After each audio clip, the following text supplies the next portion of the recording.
Hey everyone, Scott Hansen here from NFL Red Zone, and you're watching the Super Fantasy Bros podcast. 1 hour of commercial-free podcasting starts now. Enjoy the show. Oh, good. Let's talk later. Okay, talk now though. You guys talk now. All right, welcome back to the Super Fantasy Bros podcast. Week 4 is all wrapped up, and we are on to week 5. The football season continues to roll on. Fortunately, as you can see, no T-Gots today, just me and Matt here, but we will definitely be holding it down for y'all. We have now reached the quarter way point of the fantasy season, of the NFL season, and 30% through the fantasy football regular season, which is It's going way too scary. fucking fast. Yeah. But as if you're a team that's 0-4, 4-0, whatever you are, time to kind of look in the mirror, take a look at your team, and see what moves you can make, because now we have a month sample size. We got a little bit of good stuff here, so we'll definitely be talking some trades later. So for today's episode, breaking down all of week 4 first, calm or chaos, trust or bust for each position, going through the highs and lows there, and then moving on to our week 5 preview, breaking down our rankings. Like I said, buy low, sell high for trades, and best bets for week 5 again. Matt and T-Guys continue to be on a roll while I continue to roll on the floor. We will see what happens there. But as always, if you have any questions throughout the episode, drop them in the chat and we will answer them live.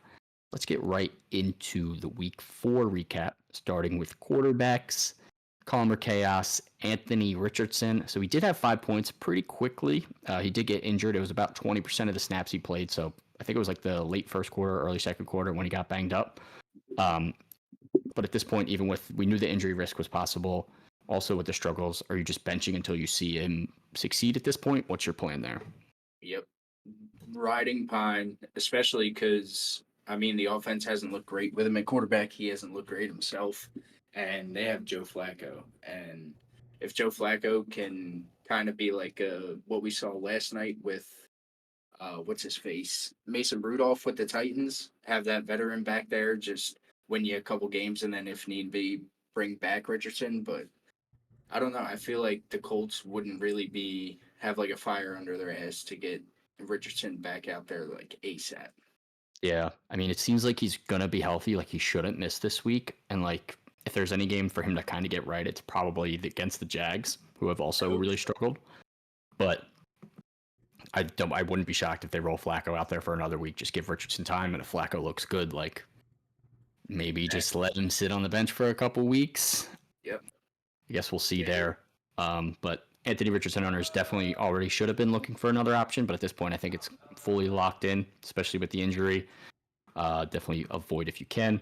Moving on to Derek Carr, 8.06 points, 28 of 36, pretty efficient for 239 yards, but no touchdowns. Obviously ends up doing nothing for you, and throwing a pick didn't help. Calm or chaos for Derek Carr? Chaos. Kirk Cousins is back to being better than Derek Carr. I don't know what I was thinking. Those first 2 weeks, he just seemed way too good to be true, and we kind of called it. But yeah, now it's like he can't even break 10 fantasy points the past 2 weeks is not a good sign. Yeah, I mean, obviously it's just the lack of touchdowns. Like, if he's not throwing touchdowns, he's not doing anything for you. And the first 2 weeks were huge against Carolina and Dallas, which might be the 2 worst defenses in the league, at least bottom 5.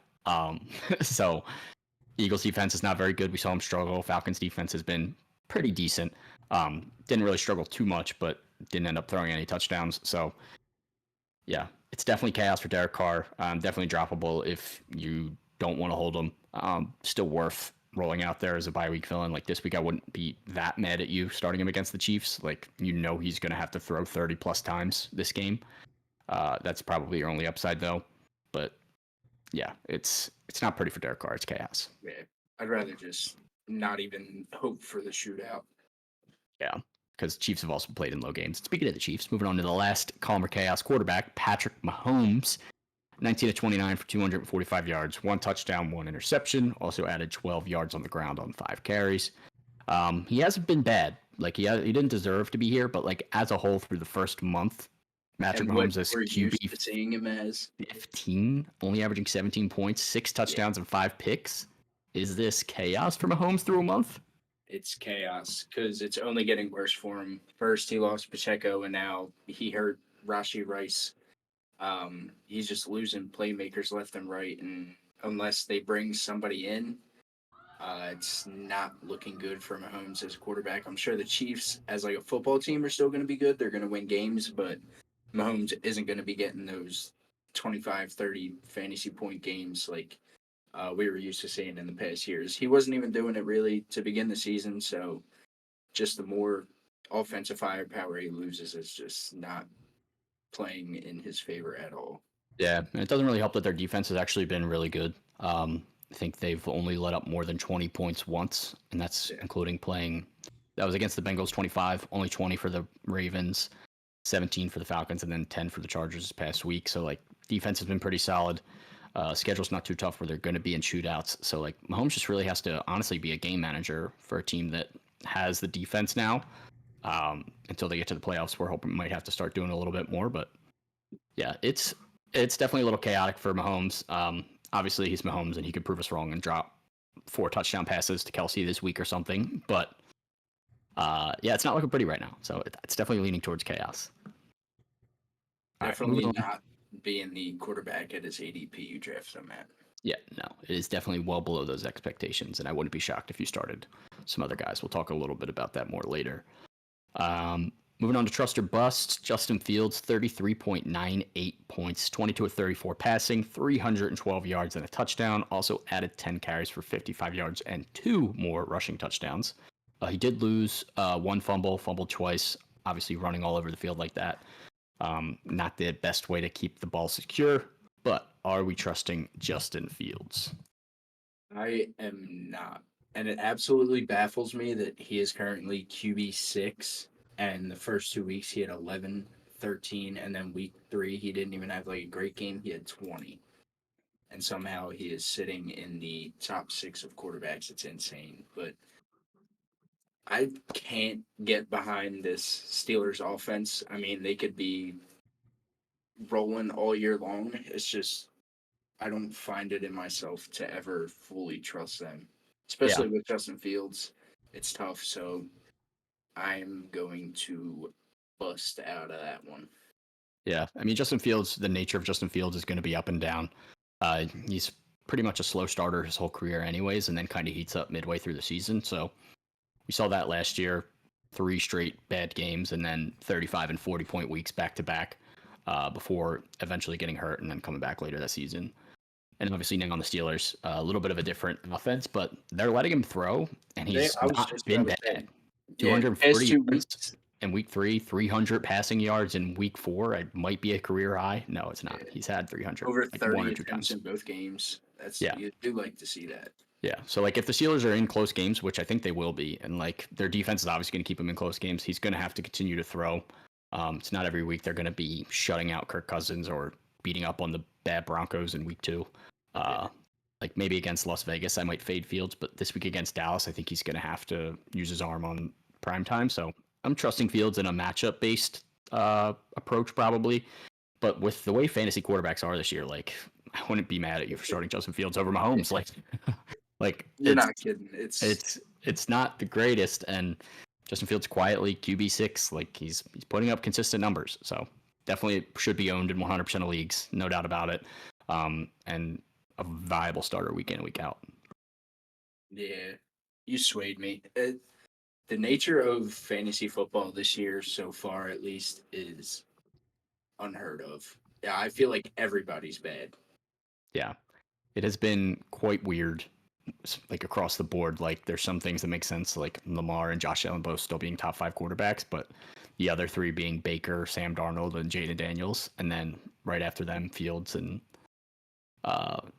Geno, top 12. Yeah.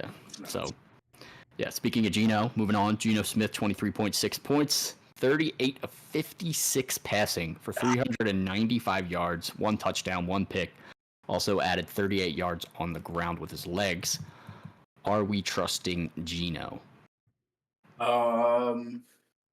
Yeah, he's like a very low-end QB1 in my opinion. Yep. Obviously, game script played in his favor last night. It was just like at the beginning of the game, the Lions and the Seahawks just seemed to keep going back and forth. But I don't know if he's going to have to rely on his arm week in, week out with how good Kenneth Walker's looked so far this year.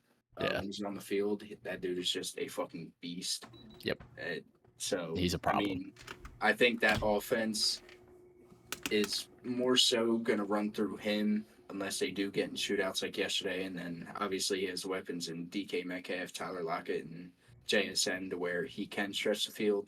Mm-hmm. So I think he's just going to be sitting at that like 11 to 14 QB range. Yeah, I'm trusting in that range. Like I'm trusting him as a low end QB1, maybe more of a bye week fill in depending on who you have as your starter. I'm not trusting as like a set it and forget it top 10 guy. I think matchup based, you could definitely be that. Like week 8 against Buffalo, probably gonna have to throw a ton. Going to be a good game. Like that's one where I'd be like, yeah, Gino's probably a top 10 guy this week. But like even this week against the Giants, really good matchup.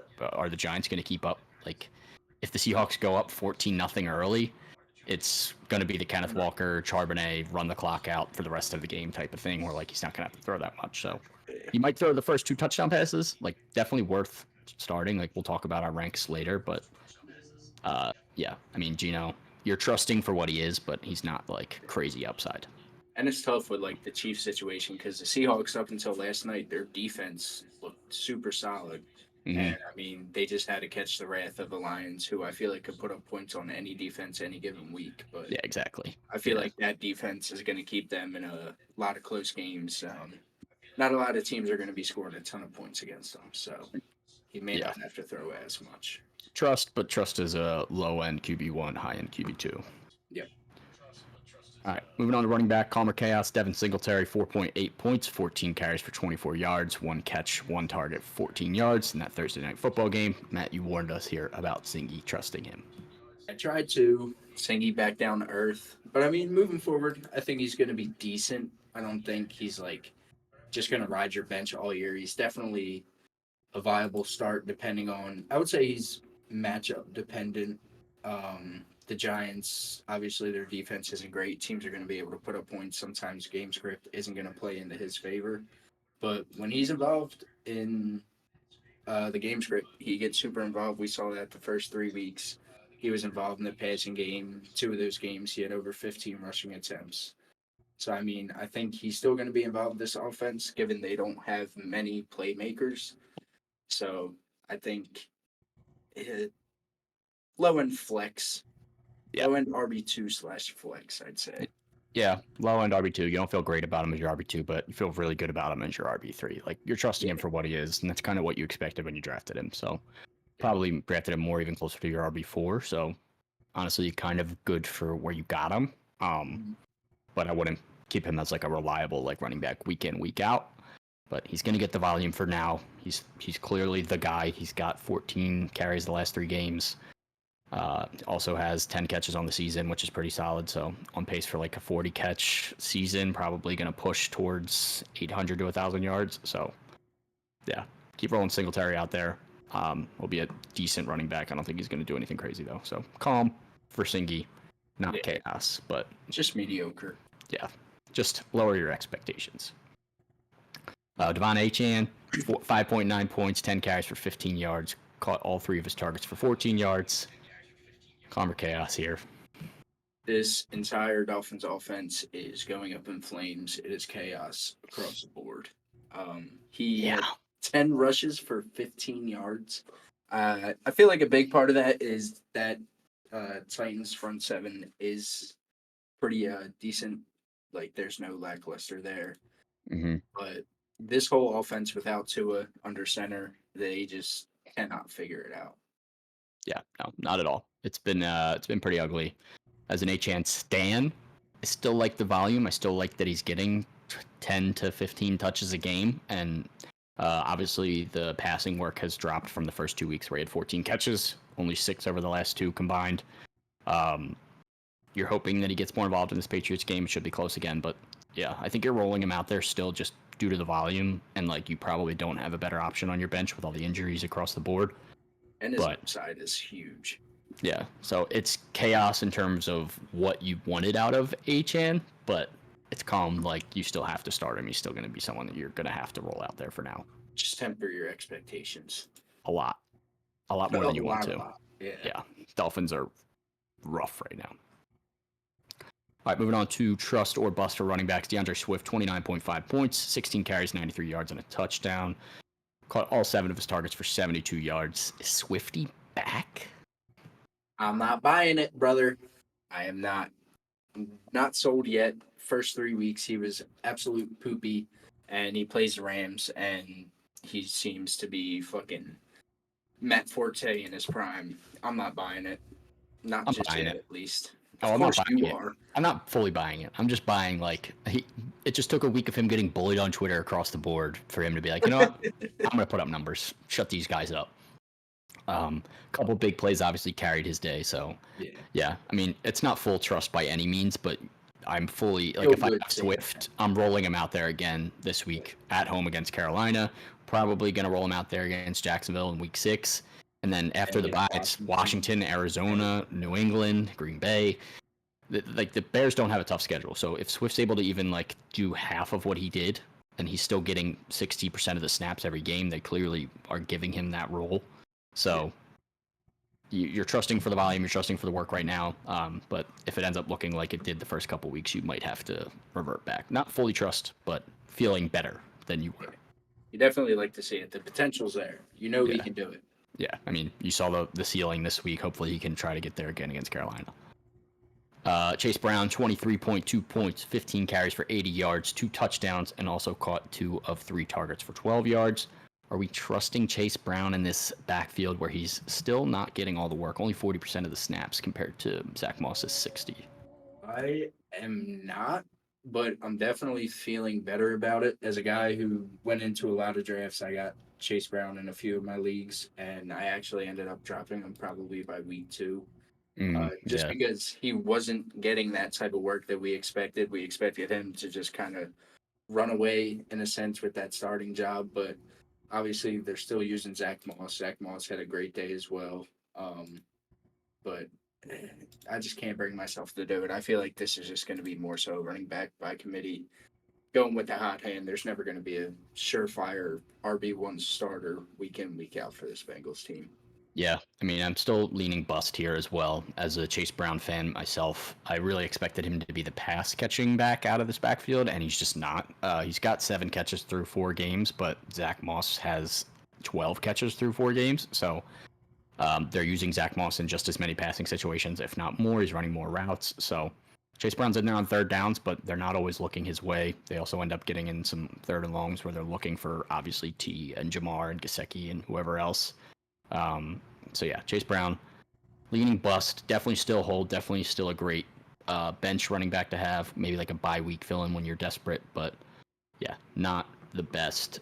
Maybe like week 6 at the Giants, we might see him pop up again, but this week against Baltimore, probably back down to earth. All you can hope for is him just continue eating into the volume that Zach Moss is getting. If that continues, then who knows, maybe he will become the RB to start for that team, but until I see that, I'm pretty cool on actually both of those RBs. Yeah, we've never seen Zach Moss really put together a full season, so we'll see how that holds up as well. So definitely hold Chase Brown for now, but great week. Hopefully we can see it again. Last one here for running backs, Chuba Hubbard, 22.1 points, 18 carries, 104 yards, and a touchdown. Also caught all 4 of his passes for 17 yards. Is Chuba legit? Seems to be, brother. Yeah. I'm kind of digging it, and it's a shame that it's just the return of Jonathan Brooks is lingering. Until then, I think, as crazy as it sounds, Chuba is a must-start, even on this Panthers offense. Their offense has looked much better since Andy Dalton took over, but I would like to see Chuba still get his workload. I think he deserved that even when Jonathan Brooks does come back. I was reading a lot of it on Sleeper earlier, like the little chat forums under like player news, and a lot of people seem to just want the Panthers to keep rolling Chuba out there. So I'm hoping they do, but we'll see. For now, I am 100% trusting now. I mean, he might have earned it the last 3 weeks, like 6.4, 5.4, 5.7 yards per carry. He's been kind of the heart of this offense. Also, quick math, 13 catches over the last 3 games. And then at Chicago this week is going to be a bigger test. Bears defense has been pretty good.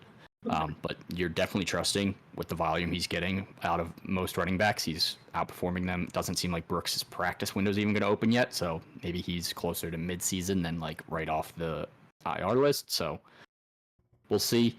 But for now, Chuba 100% trust, 100% roll out there. We'll see what he does this week at Chicago. All right, wide receivers. Calmer chaos on Zay Flowers. 2 points, 1 catch on 2 targets for 10 yards, less than 6 points in 2 straight games. Chaos, brother, since week 1. Or, no, Zay had a pretty decent week 2, but he actually I think had a he had great a good week 2. first couple weeks, yeah. Yeah, Like, first not 2 great. weeks were good. Likely had a good week 1, but after that, no pass catcher on this offense has even been kind of relevant. Yeah, It's just been the Derrick Henry show and Lamar Jackson. They are just like fucking Shaq and Kobe out there running all over teams. And I figured that's what they brought Hen in for, just kind of run the offense through him and Lamar. Obviously, Zay Flowers is going to get his, but at the beginning of the season, he was looking like a high-end wide receiver too. I think he's moving more so where he was last year, kind of like that wide receiver 3 fringe, wide receiver 2 range. But yeah, it's hard to trust that type of production that we've seen the past couple weeks just to keep confidently rolling him out there. Yeah, it really is a game script thing for the Ravens. We saw it last year. We were hoping it was kind of going to be like a big step up for Zay this year. Last year, you would see games where he'd go from 7 catches to 1 catch to 6 catches to 3 catches.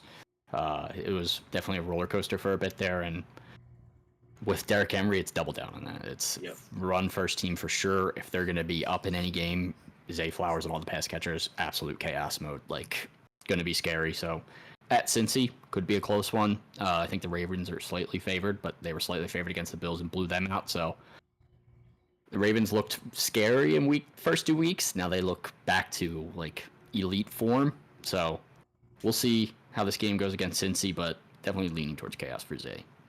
Agreed. Yeah, Vince said in the chat, stock down, Hen stock up. 100% Way up. agree. Keenan Allen. Yeah, he does. Scary. This guy don't got it. 4.9 points, 3 catches on all 3 of his targets for 19 yards. Loved the target share in week 1 when he was able to play with 11 targets. Obviously a very tough first game for Caleb Williams, but same amount of snaps this week and only 3 targets. Calmer chaos here for Keenan. I'm forced into chaos. The 2 games that he's played, he hasn't surpassed 7 fantasy points. Love seeing the 11 targets week 1, 4 catches to show for it, though. Don't love that. Went 3 for 3 this past week, but I can't trust that right now. So I'm going to have to say chaos. This Bears offense is going to be super up and down, I feel, all season long. It's hard for me to trust anybody in that offense right now. Yeah, it's chaos. I think you leave Keenan on your bench until you see more. Carolina, good matchup this week, but could see the Bears scoring the first 1 or 2 touchdowns and then not having to do much, just like I said for the Ravens. Panthers obviously have been more competitive, though, so it could be a competitive game, but Bears defense has been good enough to where like I'm not too confident in that. So, yeah, Keenan Allen, it's leaning towards chaos. Obviously, very small sample size, so could be like a buy low candidate if you really believe, but there's a lot of mouths to feed on the Bears offense. We'll see what that target share looks like over the next couple of weeks before the bye. Yep. All right, trust or bust for wide receiver, Dontavian Wicks, 24.8 points, 5 catches on 13 targets for 78 yards and 2 touchdowns. Are we trusting Wicks as a focal point in this Packers offense? So Christian Watson just went down. Seems to be a mild high ankle sprain, so I don't see him returning from that within the next week or so. So that could just give Dontavian Wicks more wiggle room to really solidify his role in this offense. And they desperately need a wide receiver 2 to step up because outside of Jaden Reed, it's been like just a mismatch of whoever the fuck wants to do their part that week. But definitely 13 targets is a good sign. No Christian Watson for at least a week or 2. I'm bought in on Tavian. Yeah, I am buying in as well. I think him and Dobbs both need to be owned in all leagues. Obviously, Wicks had the big game here, but if Dobbs had 6 catches and a touchdown or something like that, Yeah. everyone would have been all over him. Dobbs has 15 targets in the 2 games with Jordan Love as well, so I think he's definitely something to keep an eye on. But Wicks is for sure a part of this offense, and this is a 100% pass-first offense. Like, we'll talk about Josh Jacobs later, but Dontavian Wicks, obviously he struggled a little bit with the Eagles game, but had that end zone target in that game too. And like you said, Watson out, big role opened up. They got the Rams, Arizona, Houston, and the Jags, and Detroit the next 5. Like, a lot of games we're going to throw a ton. Yeah, trust Wicks right now. At least get him on your bench in every league. If not, definitely a viable flex option. Yeah, boy. Jordan Addison back from injury and back into fantasy lineups. 22.9 points, 3 catches, 4 targets for 72 yards and a touchdown. Also added a carry for 7 yards and a touchdown. So clearly they had him in the game plan and wanted to get him involved. Are we trusting Jordan Addison? Yeah, buddy, I'm ready to trust every motherfucker on this Vikings offense. Sam Darnold is the truth. It's great to see him back. Sam Darnold's the truth. He is, bro. You can't even say it. He is. He's 27. It's not like he's like some old dude who's just thrown in. Like he's had just talent. found his niche with the Vikings. I love it. Same as Baker with the Bucks. It's just like you find a spot and you have good receivers and a good team around you. It's like, wow, you can actually play football. Mm-hmm. So, it's crazy. I mean, yeah, we saw Jordan Addison show flashes last year. He was good, and he just unfortunately got hurt early this season. Came back this week. Came back strong. So it was a little reminder, like, yo, I'm still here. Everybody was falling for Jalen Naylor a little bit, but Addison definitely has that wide receiver 2 role locked up. Yeah, I think that just opens the door for like that belief. Like Jalen Naylor, 3 touchdowns in 3 games. Like now that Addison's going to take it over that role right back over. Yeah, Addison is definitely someone that you can trust a little bit more just because you saw it with Naylor. And obviously Addison's the guy. Naylor had 20% of the snaps in this game. So yeah, it's going to be Addison as the wide receiver 2. It might not be perfect all the time. It's going to be up and down, but yeah, especially with tough matchups with Jefferson taking all the attention, Addison's going to definitely get his fair share of targets. So trusting for sure. And then the last wide receiver, Brian Thomas Jr., 21.9 points, 6 catches, 9 targets, 86 yards, and a touchdown. Brian Thomas Jr., I think, is quietly like wide receiver 15 on the season. 14 right now. 14, yeah. Insane. Are we trusting? Yeah, I'm trusting right now. He looks like the Jags wide receiver 1. Christian Kirk, past couple weeks, kind of like found his footing again. Fuck that guy. But fucking drawled the first 2 weeks, man. Brian Thomas has been just to come back and be exactly what I knew he was the whole fucking time. He fucking pisses me off. The Jags piss me off. Now I'm gonna be forced to start him this week, and he's gonna have like fucking 4 points. But enough of that guy. Brian Thomas Jr. He's been rock solid all year. Past 2 games, 9 targets each. After having 8 combined the first 2 weeks, I think Trevor Lawrence is starting to actually like really trust him, which you love to see. I think he is going to get majority of the target share, although Evan Ingram should be coming back. But I think Brian Thomas is still going to be that favorite wide receiver of Trevor Lawrence. Yeah, he's also the deep ball guy, it seems like, as well. Had a couple big catches in every game. Aside from week 3, I think. So, yeah, he's been rock solid. Also love to see his target share tick up to 9 each of the last 2 weeks. Like we said early, the first 2 games, Trevor Lawrence throwing that few amount of passes was kind of off and completing that little as well. Still not completing the greatest percentage, but 38 attempts and 33 attempts the last 2 weeks, definitely a good sign. Yeah. Passing yards still need to get up. Jags offense needs to get up as a whole. Doug definitely on the hot seat, but Indianapolis this week should hopefully help that a little bit, and Ingram getting back as well could help push like this whole offense back up a little bit as well. So yeah, gotta trust BTJ right now as a flex, if not low end wide receiver 2. Tight end, Calmer Chaos, Ravens tight ends again, likely 3.6 points, Andrew 0 points. Don't even need to get into too many of the numbers. Are they droppable, both of them? Droppable is so tough, only because like what else is out there? Tight end is so sparse that like you're gonna drop them they are immediately getting picked up. It's not like they're going to sit on waivers. Especially Mark Andrews. We know what he's done in the past, but this is not the Mark Andrews that we're used to seeing. He has a total of 9 targets through 4 games, and his snap percentage is super low. Last but two, it's yeah, not- it's been ugly. yeah, it's Again, not game like script with the Ravens. it's insane. So But it's not even like Isaiah Likely's doing much better. He's just playing more snaps, but the past 3 weeks he only has 6 combined targets. yeah, if you're in a small bench league, and like you need to start a tight end like every week, like, and obviously buys are now here. I think Andrews and Likely are both droppable. Obviously, it would be better if one of them was not around, so that one of them would be eating. And even then, not even eating, but just like the focal point. It'd But be like nibbling. all their snap percentages are kind of around the 40, 50, 60 range. Like neither of them are playing the full game. Neither of them are running all of the routes. This team is a run first team, like we said. So, yeah, I mean, I'm not afraid to drop either one at this point. Like if Tucker Kraft or Pat Fryermuth or some of those guys are sitting out there on waivers, like I wouldn't be like mad about you being like, screw it, I'm done with Likely or I'm done with Andrews. We're a month into the season and Mark Andrews has freaking 12 fantasy points. Like I wouldn't drop. I'd probably prefer to hold, but it's chaos for sure. It's tough. Yeah, it's tough to hold on to that. Yeah. All right, let's keep it moving. Brock Bowers, 5.1 points, 2 catches on 3 targets for 19 yards. He's fine. Yeah, it's calm. Obviously not the best target share you wanted to see, but kind of a weird game. I think better days are ahead. Grade, if he's gone, he might have a fucking like 50% target share. No bullshit. Yeah, I mean, obviously, like we saw Tucker and Myers get a lot of targets as well. Want to see his targets kind of tick back up like it was the first 2 weeks, but yeah, we should see better days ahead for him. Definitely staying calm for now.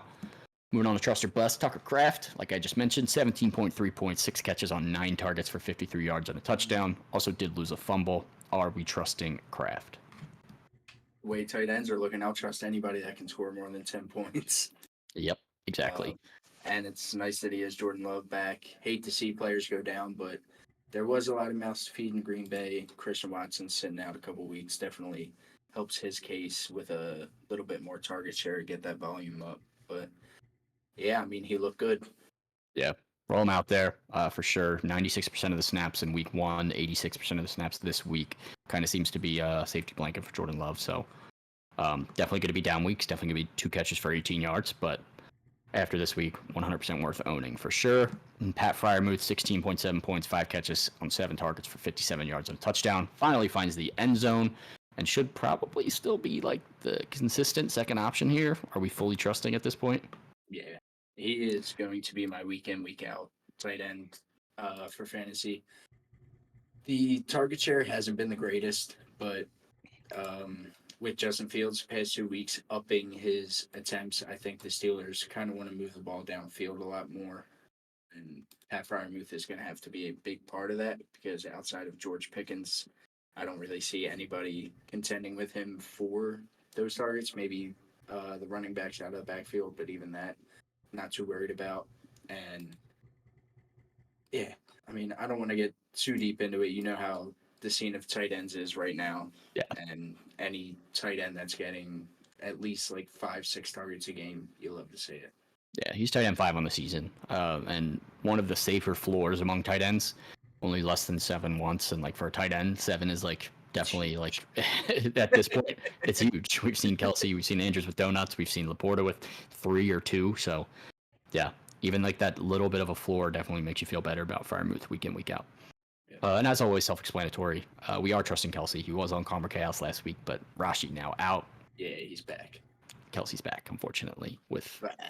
Unfortunately for Rashi Rice, not unfortunately for Kelsey. Yeah. Unfortunately for Taylor Swift. Yeah. All right, moving on to our week 5 preview rankings breakdown. Definitely did a lot of yapping through that, so let's get through some rankings. Starting at quarterback, Mahomes struggling, we talked about earlier. Where do you have him ranked this week? Is he outside your top 10? Is that even crazy to say? Nope, because I have him at 11, and I honestly could have him a few spots lower, but not a surefire QB1 the rest of the season, in my opinion. Yeah, I agree. I got him at 12. You're starting him probably. Like, you probably don't have a better option, but like, if you're sitting there looking at your team and you've got Brock Purdy as your backup, or you got Geno Smith off waivers, like, I'm not mad at you for throwing Geno Smith out there against the Giants and just seeing what happens. Justin Fields off waivers for sure. I mean, he's definitely a good option this week, so we'll talk about that in a second. But yeah, Mahomes, outside top 10, still startable option, still top 12, but yeah, roll him out there if you have him most likely, but temper your expectations. Yep. Baker Mayfield quietly been very good. Short week on the road. Are we still in as a top 10 option? Yep. I got him at 9. Currently QB3 on the season. I mean, he really only had one bad week, and other than that, he hasn't given me any reason to doubt him. This Tampa Bay offense looks good, and yeah, I'm rolling him out there. Definitely one of the guys I would 100% start over Mahomes. Yeah, I got him at 10. Obviously, I just don't love the short week. Obviously, it makes it a little bit scarier, especially since they are, I think, underdogs in that game quietly. I think the Falcons are favored by like 1.5. Yeah, they'll cover that. But yeah, Baker, he's been too good to bench at this point. Roll him out there. Quietly, rock solid. Last quarterback, as I just mentioned, Justin Fields. Cowboys defense, prime time, coming off a big week. Is he an instant top 8 option, pushing top 5? I have him right at 8. Not pushing top 5 yet. He has looked better. I feel like he's gotten better as the season progressed, and that's just more reason for the Steelers to kind of sit Russell Wilson down. Yeah. But yeah, Cowboys defense hasn't looked good all year. Justin Fields just on the up and up, it seems. So definitely a great top 8 option. I put him at 5. You're as a Fields lover, it doesn't matter. At home against the Cowboys defense that just let Daniel Jones throw for 281 yards for the first time since week 2 last year. Holy shit. He missed all of last season, so not that crazy, but probably like the 3rd time, 4th time in his career, He something wouldn't like have that. did it again that season. Yeah. Obviously, he didn't throw any touchdowns, but still, Justin Fields, he's going to be all over the field. We've seen this team get their backs blown out by Derek Carr. Cowboys defense is just bad right now. And Justin Fields has been good, so I pushed him all the way in the top 5. Fantasy goodness, especially with the safe rushing floor, so yeah, give me Fields. Yeah, it definitely helps. For Thursday's game, also, Bijan Robinson quietly dealing with a hammy issue. If he goes, is he still a must start? And does this make Algier kind of like an interesting flex option? It definitely does, because I feel like last week they were using Algier a good amount. I still have Bijan at 8 because, I mean, the talent upside strictly is just like, you can't deny that. But only 7 attempts. Algier actually outrushed him last week, but if Bijan's going, you're playing him. If not, I think Tyler Algier is like a immediate must start, in my opinion. Yeah, I completely agree. I have him at 9, so like I have him in the same range. You're starting him if you have him, but Algier, if you're in a pinch this week with buys, like definitely not the worst option you could roll out there this week. Mm-hmm.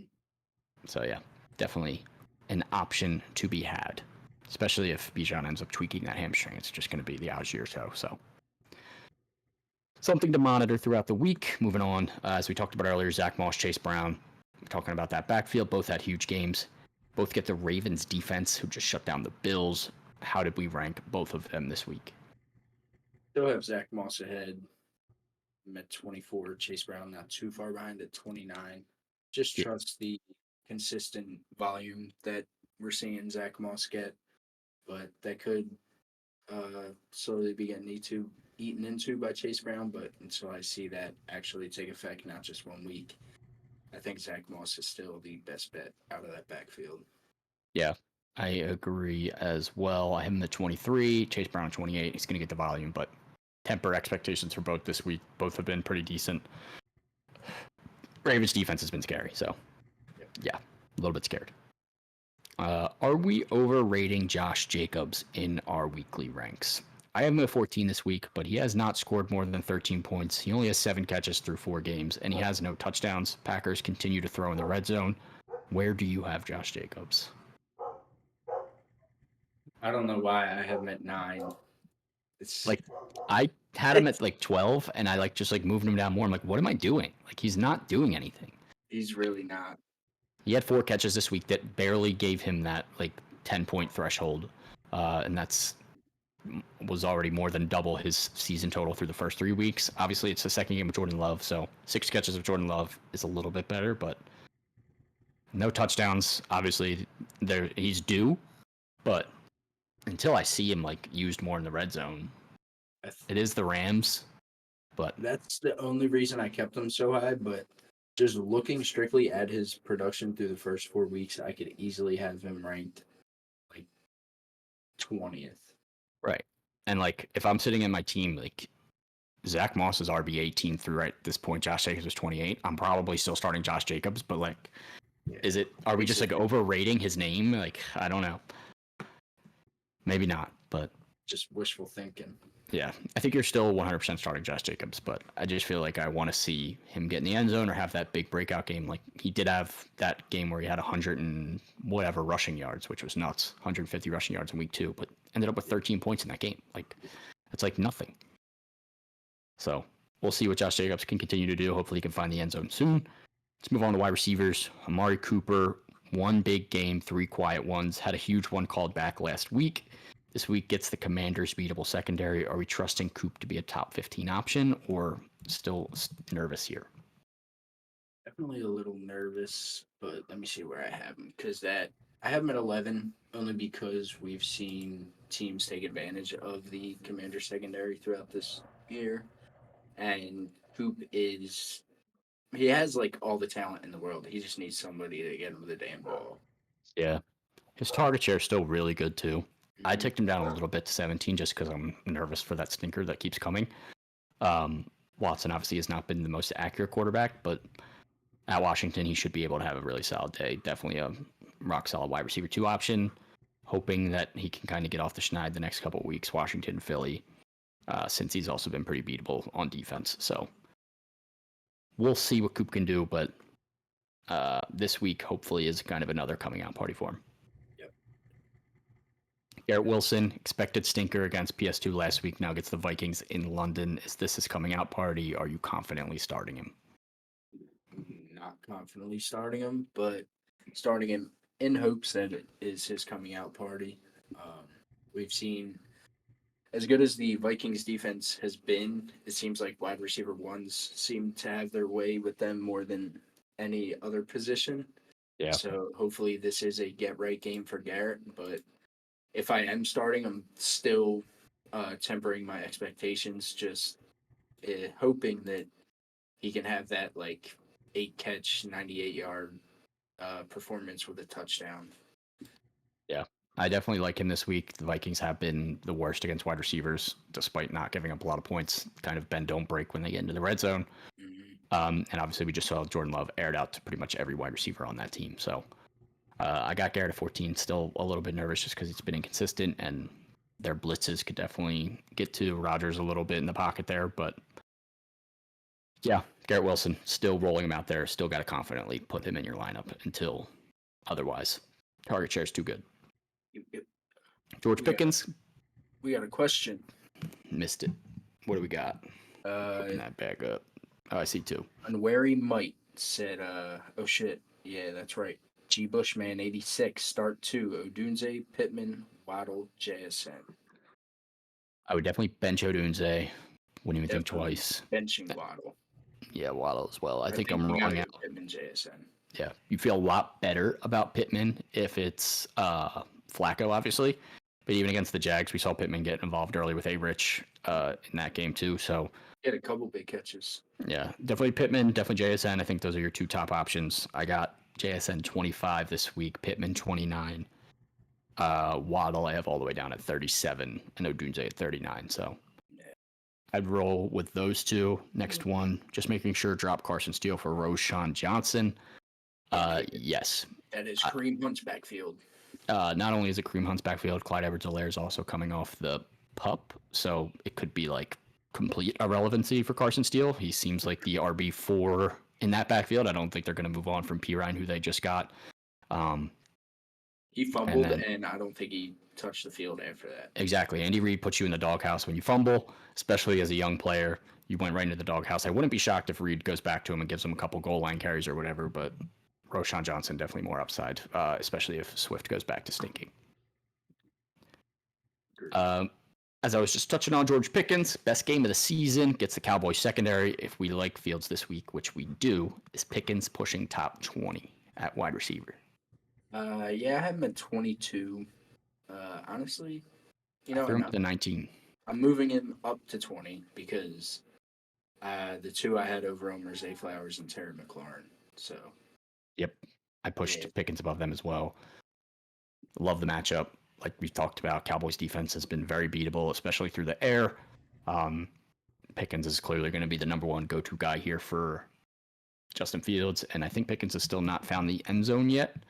Nope. It was pretty close this past week a couple times, so target share is rock solid. Throw him out there. He'll definitely catch a couple deep balls, but hoping to get that touchdown as well this week. Moving on to tight end, talked about Tucker Kraft earlier. Has he pushed into the top 10 this week just from 1 week? Yeah, it doesn't take much to do that. Let me see where I have him at. His good week put him all the way up to tight end 8 for me. Got him at 8 as well. Definitely a startable, viable tight end this week. Even after, if he has a down week this week, I still think he's going to be probably around that 10 to 12 range at the lowest. Yeah. And with the up and down nature of the Jags offense, if Ingram is back this week, is he a must start or would you rather wait a week? I think with the nature of tight end, he is a must start. Yeah. Evan Ingram in the past couple seasons has been like the ideal consistent tight end, at least with like target share, catches, shit like that. So, I mean, if he's back in this offense, I see him definitely being a focal point and 100% has to be in your lineups. Yeah, still day to day. Hoping he can get back to the field, but if he is playing, I have him at 9. Just tempering expectations, but if he has a good game, definitely could push right back into that top 5 conversation. All right, let's do some buy low, sell high for our best bets. I will start with T-God's buy low. T-God's obviously not here, but he did still give us his picks. Buy low, he's buying low on Travis Etienne, which does make sense as the Jags have been very up and down. We're seeing a little bit of hype for Tank Bigsby build up again after a couple long runs this past week. But Etienne still getting 10 to 15 touches a game, had a quiet receiving game this week, is typically a pretty decent option out of the backfield receiving.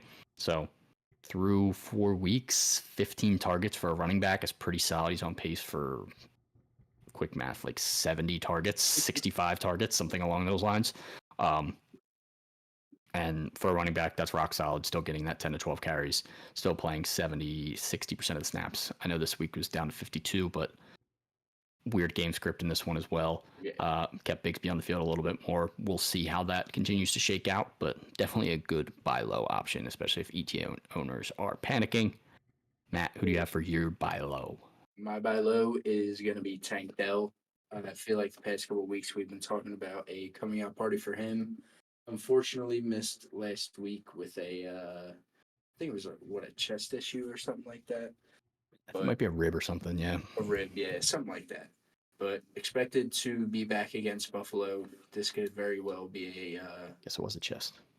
game where the Texans have to throw. We've seen the Bills' offense explode. And I think just throughout the season, he's going to get more and more involved. First 3 weeks, he didn't play any less than about like 65% of the snaps, which you like to see. Hopefully his target share ticks up a little bit, but he did lead the Texans in targets last year. Let's not forget about that. So hopefully he gets the ball rolling and you can grab him at a great discount right now. Yeah, Tank Dell definitely a good buy low option. It was nice to see his performance in week 3, so hoping he can kind of get back to that in week 5 against the Bills, where they'll probably have to throw a ton. I'm buying low would be Bijan if I knew he was fully healthy, because Bijan owners at this point might be panicking, and he's still going to get a lot of volume in that offense. But I'm going to buy low on Garrett Wilson. Like we talked about earlier, he's obviously struggled a lot. But with the schedule he's had, it's kind of been a gauntlet against San Fran, Tennessee, New England, and Denver.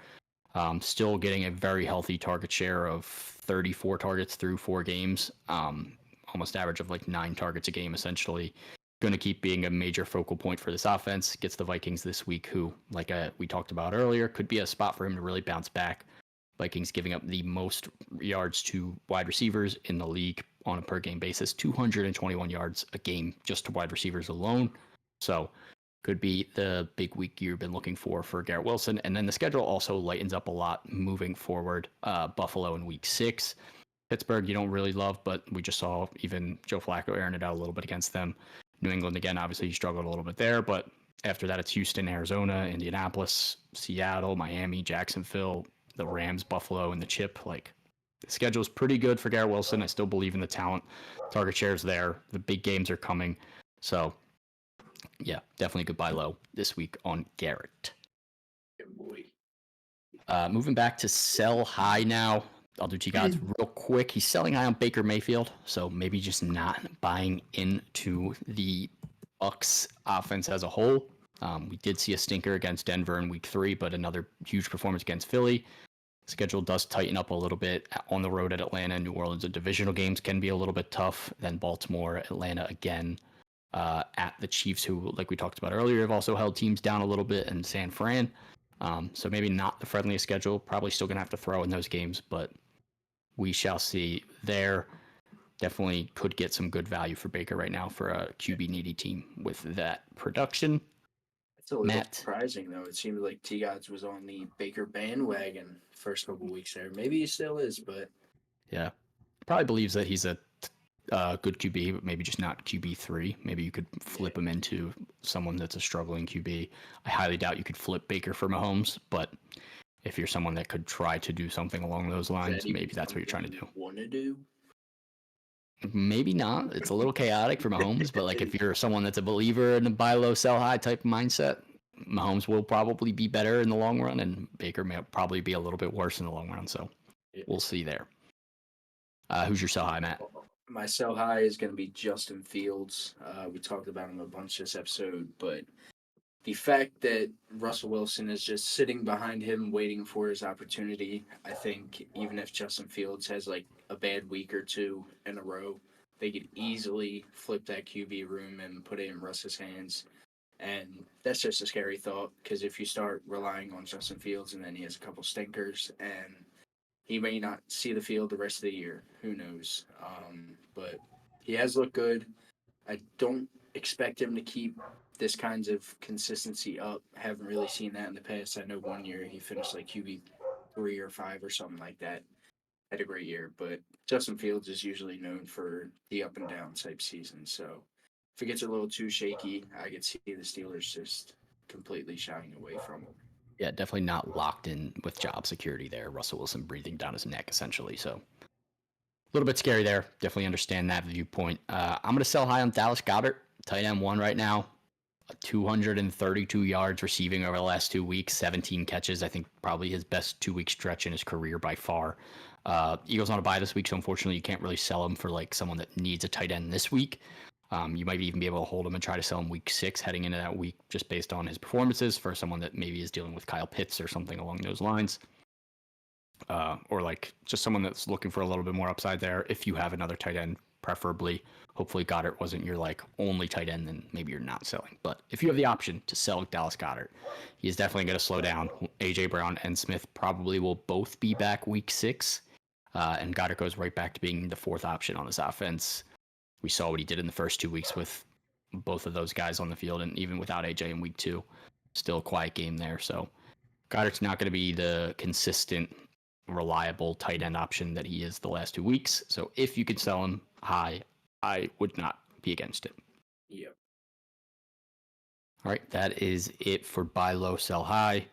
Another question from Aaron on where we missed. Do you think Roschon takes over the lead role this year? I would say it's probably at best 50-50 with Swift. I think Herbert has kind of fallen out of like grace here. They might use him a little bit in like at the goal line, but literally had no snaps against the Rams and then 10% over the first 3 weeks. So I think Roschon is kind of that thumper secondary back that really complements Swift well, which we've seen work well in the past for Swift in backfields like Jamal Williams with the Lions. If the Bears can kind of replicate that a little bit with Roschon, which we're seeing that 40%, getting 7 to 8 carries, I would like to see that tick up to like 10 to 12 carries and then getting a lot of that goal line work. But I don't think he fully takes over this as like a 70% of the snaps type of back if Swift's healthy. Only if Swift is out would I see that happening. And even then, we'll probably split with Khalil Herbert as the favorite, maybe like 60-40. So that's my guess there. All right, moving on to our best bets of the week. As always, not gambling advice. Standings as it's currently looks, Matt and T-Gods both on hot streaks, 2-0 in their last 2 picks each. T-Gods, Bo Nix under was the lock of the century, especially with the rain. Ended up being free money, whatever his line was. Probably went down, could have bought it down to 100 yards easy. I think he had 60 passing yards on the day. Bo Nix was free. And then Matt had the Vikings plus 2.5, dominated that game early, let it get close later, but still was never a doubt. And I took the Cardinals minus 3.5 against the Commanders. So wrapped on. Yeah, that was crazy, to be honest. Ugly, dude. It was all right early, and then the Cardinals offense just couldn't get it going. And as soon as that kind of happened, the Commanders offense just goes, man. It just goes. You can't stop them. And the Cardinals defense isn't good enough to hold that down. Cardinals offense has to keep up if they want to be in games and like hold time of possession. So yeah, Cardinals not good. I am down to 1-2 on the season overall as a podcast. If you took all of them individually, you'd be 5-4. Not too bad, not too shabby. We're gonna see if we can get that up this week. Picks for week 5. I'll start us off. I got Bills money line at the Texans. Last 2 weeks I took those like smaller spread games and both ended up being traps. Just give me the Bills money line. Coming off a huge loss to the Ravens, kind of a bounce back spot for them against a Texans team that has 3 wins, but kind of just getting by in those wins. Barely beat the Colts week 1 by 2 points. Kind of an ugly, sloppy game against the Bears. Didn't do much on offense as well. And then against the Jags this past week, let them hang around for far too long and only ended up winning by 4. Odds are pretty much even. I think the Bills might be favored by a point at this point. So give me Bills money line. Pretty decent odds there. And not trying to fade Josh Allen right now. That dude's on a tear. Yeah. You can do your pick, and then I'll run through T-Gods as well. All right, my pick. I'm loving these little spread joints. I'm taking the Colts plus 2.5 this week at Jacksonville. This Jags team as a whole just hasn't looked good all year. I feel like giving the Colts like field goal is kind of free. It should be in a sense. Hopefully it's not a trap, but Vikings defense hasn't looked good. Their offense hasn't gotten a single thing clicking yet. I think the Colts, as crazy as it sounds, would have a better chance at winning this game if Joe Flacco was a starting quarterback. Yeah. So hopefully they announce him as a starter and you place the bet now for plus points and you slowly see that turn to minus. That is a great feeling. Yep, that is a great feeling. Unless you bet the Browns early last week and then watch that turn to minus. Yeah, would never bet them. Yeah. Yeah. I like the Colts as well. Not a bad pick there. I got T-Gods actually has I already said my pick. T-Gods took Ravens money line at the Bengals. Definitely a juicy pick here, but don't hate it at all. The Ravens have been on fire the past few weeks. Just blew out Buffalo. Could be kind of a trap game going on the road against Cincy, but who's to say the Ravens aren't going to destroy that Bengals defense that has been basically an open door for points and yards for sure. So, yeah, Ravens could easily put up that 30-plus point game like we saw the Commanders do to them just 2 weeks ago on Monday. So, yeah, like the Ravens pick as well. All 3 together, pretty good odds this week. I think we're all around minus 110, closer to maybe even like plus 100. Maybe like minus 120 for Ravens. I think they might be favored by like 2.5. But yeah, those are our picks. I think that's a wrap. Let's go 3 for 3, baby. We have yet to do that. Yeah. Just want to see where we're at. Any other comments in the chat or anything along those lines? If anyone has any more questions, feel free to drop them now. Anybody out there? Oh snap! Hello, hello, hello. Oh shit! Oh yeah, definitely. Yeah, 100%. Yeah, Very much worth your while. yeah. Good pickup, Kareem Hunt for steal. That is a steal, literally. Yeah, Kareem's definitely going to be maybe not like a guarantee, but what we saw last week, it seems like he's going to be the force running back to at least get the work this upcoming week. Obviously, a fumble scares you, but Kareem has a good rep with this team when he was here, so Yeah, we boy. shall see how that turns out. But I guess that's it. That's it for Week 4 recap and the Week 5 preview. We'll be back next week with the same thing as always. Again, if you have any questions, feel free to DM us throughout the weekend. I just said Week 4 recap. This was the Week 4 recap. Week 5 recap. Week 6 preview next week. If you're here live, follow us on Twitch, and you can subscribe over on YouTube. We put all the episodes there as well. And listen on Spotify, Apple, wherever you get your podcast. Like, rate, review, 5 stars. Helps us grow a ton. And as always, on all social medias, Instagram, Twitter, Facebook, TikTok, search Super Fantasy Bros, and you'll find us. We will see you guys next week. Peace.